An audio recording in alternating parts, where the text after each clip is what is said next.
Vous aviez entendu parler de l'EONIA, ce taux interbancaire de référence de la zone euro? Depuis janvier 2022, il a été officiellement remplacé par l'ESTER. ESTER pour European Short Term Rate et qui s'écrit avec le symbole de l'euro, suivi du S, du T et du R.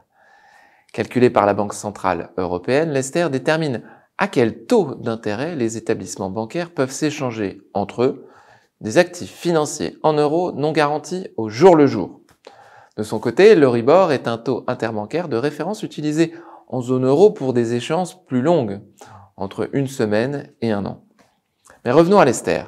Ce dernier représente donc la moyenne des taux d'intérêt à un jour pratiqués en zone euro, moyenne pondérée par les volumes de transactions réalisés. Pour le calculer, sachez-le, la BCE ne prend en compte que les transactions d'un montant supérieur à 1 million d'euros.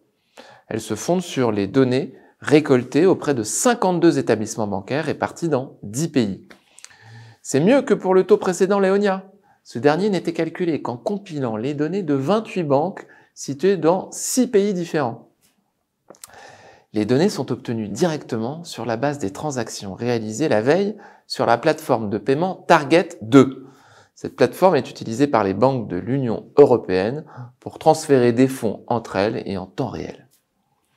L'ancien système, où un panel de contributeurs volontaires transmettait leurs informations à la Banque centrale, a donc été progressivement changé dans un effort de transparence voulu par les autorités européennes.